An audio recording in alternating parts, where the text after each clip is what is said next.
ಸ್ನೇಹಿತರೆ, ವಿನಯ್ ರಾಜ್ಕುಮಾರ್ ನಟನೆಯ ಗ್ರಾಮಾಯಣ ಚಿತ್ರ ಈ ವಾರ ರಿಲೀಸ್ ಆಗಿತ್ತು.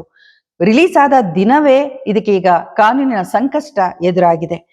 ಪ್ರೇಕ್ಷಕರಿಂದ ಭರ್ಜರಿ ರೆಸ್ಪಾನ್ಸ್ ಸಿಕ್ಕಿದಂತ ಈ ಚಿತ್ರಕ್ಕೆ ಈಗ ತಡೆ ಉಂಟಾಗುತ್ತಾ, ಪ್ರದರ್ಶನ ನಿಲ್ಲುತ್ತಾ, ಇದೆಲ್ಲದರ ಬಗ್ಗೆ ಇವತ್ತಿನ ವಿಡಿಯೋದಲ್ಲಿ ನಾನು ನಿಮ್ಗೆ ಹೇಳ್ತೀನಿ. ನಿಮ್ಗೆ ನನ್ನ ವಿಡಿಯೋಗಳು ಇಷ್ಟ ಆದ್ರೆ ಸಬ್ಸ್ಕ್ರೈಬ್ ಮಾಡಿ, ಶೇರ್ ಮಾಡಿ, ಹಾಗೆ ನೋಟಿಫಿಕೇಶನ್ ಬಟನ್ ಒತ್ತೋದು ಮಾತ್ರ ಮರಿಬೇಡಿ. ನೀವು ನೋಡ್ತಾ ಇದ್ದೀರಾ ವಾಯ್ಸ್ ಆಫ್ ಪದ್ಮ.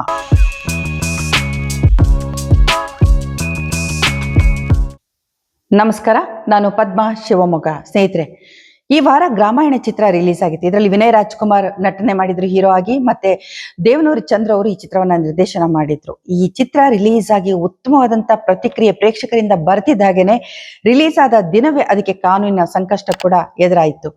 ಹಾಗಾದ್ರೆ ಏನಿದು ಕಾನೂನಿನ ಸಂಕಷ್ಟ? ಈ ಚಿತ್ರವನ್ನ ಲಹರಿ ಸಂಸ್ಥೆ ನಿರ್ಮಾಣ ಮಾಡಿತ್ತು. ಈ ಚಿತ್ರವನ್ನ ಸುಮಾರು ಒಂದು 10 ವರ್ಷಗಳ ಹಿಂದೆ ಅಂತ ಹೇಳ್ಬೋದು.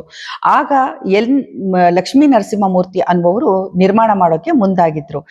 ಚಂದ್ರು ಅವರು ಈ ಕಥೆಯನ್ನ ಮೂರ್ತಿ ಅವ್ರಿಗೆ ಹೇಳಿದ್ರು. ಮೂರ್ತಿಯವರು ಬಹಳ ಇಷ್ಟಪಟ್ಟು ಕಥೆನ ನಿರ್ಮಾಣ ಮಾಡಕ್ಕೆ ಮುಂದಾದ್ರು. ಹಾಗೆ ವಿನಯ್ ರಾಜ್ಕುಮಾರ್ ಅವ್ರಿಗೂ ಕೂಡ ಕತೆ ಇಷ್ಟ ಆಯ್ತು, ರಾಘವೇಂದ್ರ ರಾಜ್ಕುಮಾರ್ ಅವ್ರಿಗೆ ಕತೆ ಇಷ್ಟ ಆಯ್ತು, ಗ್ರೀನ್ ಸಿಗ್ನಲ್ ಕೂಡ ಸಿಕ್ತು.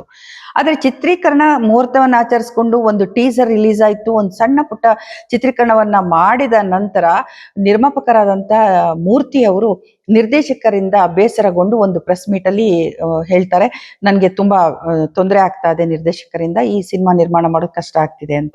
ಹೀಗೆ ನಿರ್ದೇಶಕರು ಮತ್ತೆ ನಿರ್ಮಾಪಕರ ನಡುವೆ ಆದಂತ ಒಂದು ಮನಸ್ತಾಪದಿಂದ ಚಿತ್ರೀಕರಣ ನಿಂತು ಹೋಗುತ್ತೆ. ಅದಾದ ಮೇಲೆ ಕೊರೋನಾ ಬಂತು. ಕೊರೋನಾ ಬಂದಾಗ ಚಿತ್ರೀಕರಣ ಸಂಪೂರ್ಣವಾಗಿ ನಿಂತೋಯ್ತು. ಕೆಲವೇ ದಿನಗಳಲ್ಲಿ, ಅಂದ್ರೆ 2020 ಜುಲೈ 3ನೇ ತಾರೀಕು ಮೂರ್ತಿಯವರು ನಿಧನರಾಗ್ತಾರೆ. ಈ ಎಲ್ಲ ಸಂಕಷ್ಟಗಳನ್ನ ಗ್ರಾಮಾಯಣ ಎದುರಿಸುತ್ತೆ. ಇದಾದ ಮೇಲೆ ನಿರ್ಮಾಪಕರು ಯಾರು ಸಿಗೋದಿಲ್ಲ. ಅದಾದ ನಂತರ ಲಹರಿ ಸಂಸ್ಥೆಯ ಮನೋಹರ್ ಅವರು ಈ ಸಿನಿಮಾವನ್ನ ನಿರ್ಮಾಣ ಮಾಡೋಕೆ ಮುಂದಾಗ್ತಾರೆ. ಕೊನೆಗೆ ಈ ಹಕ್ಕನ್ನ, ಏನು ನಿರ್ಮಾಣದ ಹಕ್ಕು ಮೂರ್ತಿ ನಿಧನರಾದ್ರೂ ಕೂಡ ಅವ್ರ ಹೆಂಡತಿಯ ಬಳಿ ಇರುತ್ತೆ. ಆ ಹಕ್ಕನ್ನ ಅವರ ಪತ್ನಿ ಲತಾಶ್ರೀ ಅವರು ದೇವನೂರು ಚಂದ್ರು ಅವರಿಗೆ ಹಸ್ತಾಂತರ ಮಾಡ್ತಾರೆ. ಒಂದು ಒಪ್ಪಂದದ ಮೂಲಕ ಹಸ್ತಾಂತರವನ್ನ ಮಾಡಿರ್ತಾರೆ. ಅದಾದ ನಂತರ ಲಹರಿ ಸಂಸ್ಥೆ ಕೂಡ ಒಂದು ಅಗ್ರಿಮೆಂಟ್ ಅನ್ನ ಮಾಡ್ಕೊಂಡು ಈ ಚಿತ್ರವನ್ನ ನಿರ್ಮಾಣ ಮಾಡಕ್ಕೆ ಮುಂದಾಗುತ್ತೆ. ಮತ್ತೆ ಚಿತ್ರತಂಡ ಇನ್ನೊಮ್ಮೆ ಹೊಸದಾಗಿ ಮುಹೂರ್ತವನ್ನ ಮಾಡಿ ಹೊಸದಾಗಿ ಪ್ರಾರಂಭದಿಂದ ಚಿತ್ರೀಕರಣವನ್ನ ಶುರು ಮಾಡುತ್ತೆ. ಮೊದಲು ಮೂರ್ತಿಯವರ ನಿರ್ಮಾಣದಲ್ಲಿ ಈ ಚಿತ್ರ ಪ್ರಾರಂಭ ಆದಾಗ ಗಾಜನೂರಿನಲ್ಲಿ ಈ ಚಿತ್ರದ ಟೀಸರ್ ಅನ್ನ ಚಿತ್ರೀಕರಿಸಲಾಗಿತ್ತು. ಅದು ರಿಲೀಸ್ ಕೂಡ ಮಾಡಿದ್ರು.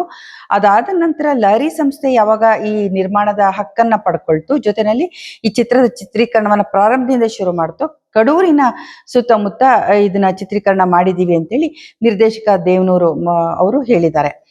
ಈಗ ಈ ಚಿತ್ರದಲ್ಲಿ ಬೇಗಾ ಶೆಟ್ಟಿ ಮತ್ತೆ ಅಪರ್ಣಾ, ಹಾಗೆ ಅಚ್ಯುತ್ ಕುಮಾರ್ ಮತ್ತೆ ಗೋಪಾಲ್ ದೇಶಪಾಂಡೆ ಪ್ರಮುಖ ನಟರು. ಯೋಗೀಶ್ ಅವರು ಕೂಡ ಒಂದು ಮುಖ್ಯವಾದಂತ ಪಾತ್ರದಲ್ಲಿ ನಟಿಸಿದ್ದಾರೆ.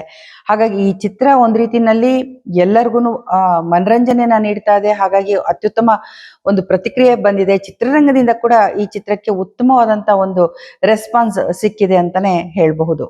ಇದಾದ ನಂತರ, ಅಂದ್ರೆ 2023ರಲ್ಲಿ ಈ ರೀತಿ ಶುರುವಾದಂತ 2ನೇ ಬಾರಿ ಶುರುವಾದಂತ ಗ್ರಾಮಾಯಣ ಈಗ ತೆರೆಯಲ್ಲಿ ಪ್ರದರ್ಶನ ಆಗ್ತಾ ಇದೆ.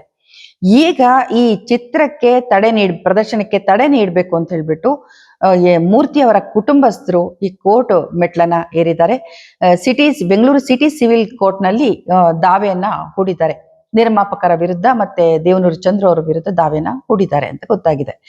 ಈ ದಾವೆನಲ್ಲಿ ಅವ್ರು ಹೇಳ್ತಿರೋದೇನು, ಈಗ ಮೂರ್ತಿಯವರ 2 ಮಕ್ಕಳು, ಮಗ ಮತ್ತೆ ಮಗಳು, ಕೋರ್ಟ್ ಮೆಟ್ಲನ್ನ ಏರಿದ್ದಾರೆ. ಅವರು ದಾವೆನ ಹುಡಿತು ಆ ದೂರಿನ ಅರ್ಜಿನಲ್ಲಿ ಏನ್ ಹೇಳಿದ್ದಾರೆ ಅಂತಂದ್ರೆ, ಇಲ್ಲಿ ನಮ್ಮ ತಾಯಿಯವರು ನಮ್ಮಿಬ್ಬರ ಒಪ್ಪಿಗೆಯನ್ನ ಪಡೆಯದೆ, ಅಂದ್ರೆ ಮಕ್ಕಳಿಗೆ ಪೂರ್ಣ ಹಕ್ಕಿದೆ, ತಂದೆಗೆ ಸೇರಿದಂತ ಆಸ್ತಿ ಆಗ್ಲಿ ಮತ್ತೆ ಎಲ್ಲಾ ರೀತಿಯ ಹಕ್ಕಿನಲ್ಲಿ ಅವ್ರಿಗೂ ಕೂಡ 3/2 ಪಾಲಿದೆ. ಹೀಗಿದ್ದಾಗ ನಮ್ಮ ಒಪ್ಪಿಗೆಯನ್ನ ಪಡೆಯದೆ ನಮ್ಮ ತಾಯಿಯವರು ಏಕಪಕ್ಷೀಯವಾಗಿ ಈ ಹಕ್ಕನ್ನ ಹಸ್ತಾಂತರ ಮಾಡಿದ್ದಾರೆ ಅಂತ ಹೇಳಿ ಅವರು ಆರೋಪ ಮಾಡಿದ್ದಾರೆ. ಹಾಗೇನೆ ಈ ನಮ್ಗಾಗಿರೋಂಥ ಅನ್ಯಾಯಕ್ಕೆ ಒಂದು ಪರಿಹಾರ ಬೇಕು, ನಮ್ಗಿದು ನ್ಯಾಯ ಸಿಗ್ಬೇಕು ಅಂತ ಕೂಡ ಅವರು ಬಯಸಿದ್ದಾರೆ. ಈಗ ಈ ಮಕ್ಕಳ ಬೆನ್ನಿಗೆ, ಅಂದ್ರೆ ಈಗ ಮಗನಿಗೆ 18 ವರ್ಷ, ಮಗಳಿಗೆ 10 ವರ್ಷ. ಮೂರ್ತಿಯವರು 6 ವರ್ಷದ ಹಿಂದೆ ನಿಧನರಾದಾಗ ಇವರಿಬ್ರು ಕೂಡ ಅಪ್ರಾಪ್ತರಾಗಿದ್ರು. ಈಗ ಇವರು ಕೋರ್ಟಿಗೆ ದಾವೆ ಹೂಡಿದ್ದು ಇವರ ಬೆನ್ನಿಗೆ ಮೂರ್ತಿಯವರ ತಂಗಿ ಶಶಿ ಅವರು ನಿಂತಿದ್ದಾರೆ. ಶಶಿ ಅವರು ಹೇಳೋ ಪ್ರಕಾರ ನಮ್ಮ ಅಣ್ಣನನ್ನ ನಾವು 6 ವರ್ಷದ ಹಿಂದೆ ಕಳ್ಕೊಂಡಿದ್ದೀವಿ. ಅದು 2020 ಜುಲೈ 3ನೇ ತಾರೀಕು. ಇವತ್ತು ಅದೇ ಜುಲೈ 2026 ಜುಲೈ 3ನೇ ತಾರೀಕು ಕೋರ್ಟ್ ನಮ್ಗೆ ಒಂದು ಏನು ಅಭಿಪ್ರಾಯವನ್ನ ವ್ಯಕ್ತಪಡಿಸಿದೆ, ಒಂದು ಜಡ್ಜ್ಮೆಂಟ್ ಅನ್ನ ಕೊಟ್ಟಿದೆ. ಇದು ನಿಜವಾಗ್ಲೂ ನಮ್ಮ ಅಣ್ಣನ ನಾವು ಸ್ಮರಿಸ್ಕೊಳ್ತೀವಿ ಅಂತ ಹೇಳ್ತಾರೆ. ಜೊತೆನಲ್ಲಿ ಅವ್ರು ಏನ್ ಹೇಳ್ತಿದ್ದಾರೆ ಅಂದ್ರೆ, ನಮ್ಮಣ್ಣ ಗ್ರಾಮಾಯಣ ಚಿತ್ರವನ್ನ ತುಂಬಾ ಪ್ರೀತಿಯಿಂದ ಆಸೆ ಪಟ್ಟು ನಿರ್ಮಾಣ ಮಾಡಿದ್ರು. ಅಂದ್ರೆ ಅದು ಅಲ್ಲದೆ ರಾಜ್ಕುಮಾರ್ ಅವರ ಮೇಲಿನ ಅಭಿಮಾನ ಬಹಳ ಇತ್ತು ಅವ್ರಿಗೆ.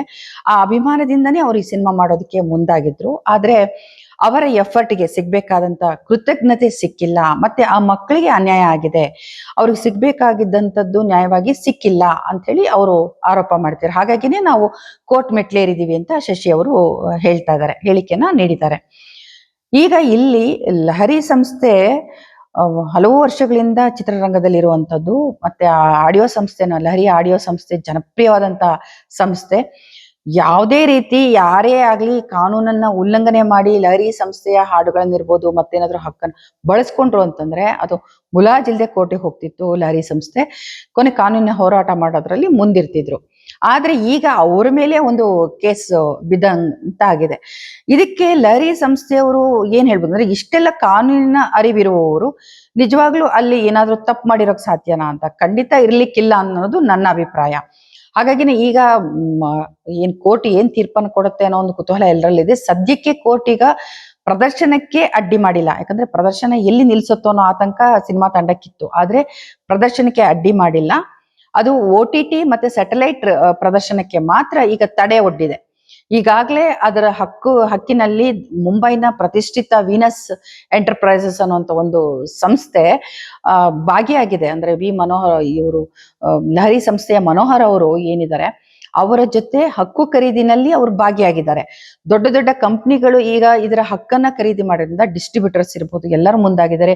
ಮತ್ತೆ ಅಧಿಕ ಬೆಲೆಗೆ ಇದು OTT ರೈಟ್ಸ್ ಕೂಡ ಮಾರಾಟ ಆಗಿದೆ ಅನ್ನುವಂತ ಮಾತುಗಳು ಕೇಳಿ ಬರ್ತಾ ಇದೆ. ಈ ಎಲ್ಲಾ ಕಾರಣಗಳಿರೋದ್ರಿಂದ ಇದು ಒಂದ್ ರೀತಿಯಲ್ಲಿ ಕಾನೂನಿನ ಸಮರ ಜೋರಾಗಿ ನಡೆಯೋ ಹಂಗೆ ಕಾಣಿಸ್ತಾ ಇದೆ. ಲಹರಿ ಸಂಸ್ಥೆ 2ನೇ ಬಾರಿಗೆ ಈ ಚಿತ್ರವನ್ನ ನಿರ್ಮಾಣ ಮಾಡೋದಿಕ್ಕೆ ಹಕ್ಕನ್ನ ಪಡ್ಕೊಂಡಾಗ 2023ರಿಂದ ಮತ್ತೆ ಚಿತ್ರೀಕರಣ ಪ್ರಾರಂಭ ಆಯ್ತು. ಅಂದ್ರೆ ಪ್ರಾರಂಭದಿಂದನೇ ಇವರು ಈ ಸಿನಿಮಾನ ಹೊಸದಾಗಿ ಚಿತ್ರೀಕರಣ ಶುರು ಮಾಡಿದ್ರು, ಹೊಸದಾಗಿ ಮತ್ತೆ ಮುಹೂರ್ತನೂ ಕೂಡ ಆಗಿತ್ತು. 2ನೇ ಬಾರಿ ಮುಹೂರ್ತ ಆಗಿತ್ತು. ಹಾಗಾಗಿ ಮೊದಲಿಂದನೂ ಲಹರಿ ಸಂಸ್ಥೆ ಆಗ್ಲಿ ದೇವನೂರು ಚಂದ್ರ ಅವರು ಆಗ್ಲಿ ಹೇಳ್ತಿರೋದು, ಹೊಸದಾಗಿ ನಾವು ಮತ್ತೆ ಈ ಚಿತ್ರೀಕರಣ ಪ್ರಾರಂಭ ಮಾಡಿದ್ವಿ ಮೊದಲಿಂದ ಅಂತ ಹೇಳ್ತಾ ಇದ್ದಾರೆ. ಈಗ ಸದ್ಯಕ್ಕೆ ಕೋರ್ಟ್ ಸ್ಯಾಟಲೈಟ್ ಮತ್ತೆ OTT ಪ್ರದರ್ಶನಕ್ಕೆ ತಡೆಯಾಜ್ಞೆ ನೀಡಿದೆ. ಇದು ಮುಂದಿನ ದಿನಗಳಲ್ಲಿ ಕಾನೂನಿನ ಹೋರಾಟ ಎಲ್ಲಿ ಹೋಗಿ ಮುಟ್ಟುತ್ತೆ ಅನ್ನೋದನ್ನ ನಾವು ಕಾದ್ ನೋಡ್ಬೇಕಾಗಿದೆ ಸ್ನೇಹಿತರೆ. ಗ್ರಾಮಾಯಣ ಚಿತ್ರದ ಪ್ರದರ್ಶನಕ್ಕಂತೂ ಸದ್ಯಕ್ಕೆ ಯಾವುದೇ ರೀತಿಯ ತೊಂದರೆ ಇಲ್ಲದೆ ಇರೋದ್ರಿಂದ ಚಿತ್ರತಂಡ ಒಂದು ಮಟ್ಟಿಗೆ ನಿರಾಳ ಆಗಿದೆ ಅಂತಾನೆ ಹೇಳ್ಬೋದು. ಮತ್ತೆ OTT ಪ್ರದರ್ಶನಕ್ಕೆ ಸ್ಯಾಟಲೈಟ್ ಪ್ರದರ್ಶನಕ್ಕೆ ಟೈಮ್ ಇದ್ದೇ ಇರುತ್ತೆ. ಅಷ್ಟು ಟೈಮ್ ಒಳಗಡೆ ಕೋರ್ಟ್ ನಲ್ಲಿ ಅವ್ರು ಯಾವ ರೀತಿ ಹೋರಾಟವನ್ನು ಮಾಡ್ತಾರೆ ಅನ್ನೋದನ್ನ ಮುಂದಿನ ದಿನಗಳಲ್ಲಿ ನಾವು ನೋಡ್ಬೇಕಾಗಿದೆ. ಸ್ನೇಹಿತರೆ, ನಿಮ್ಗೆ ನನ್ನ ವಿಡಿಯೋಗಳು ಇಷ್ಟ ಆದ್ರೆ ಸಬ್ಸ್ಕ್ರೈಬ್ ಮಾಡಿ, ಶೇರ್ ಮಾಡಿ, ಹಾಗೆ ನೋಟಿಫಿಕೇಶನ್ ಬಟನ್ ಒತ್ತೋದು ಮಾತ್ರ ಮರಿಬೇಡಿ. ನೀವು ನೋಡ್ತಿದ್ರ ವಾಯ್ಸ್ ಆಫ್ ಪದ್ಮ. ನಿಮ್ಗೆಲ್ರಿಗೂ ಒಳ್ಳೇದಾಗ್ಲಿ. ನಮಸ್ಕಾರ.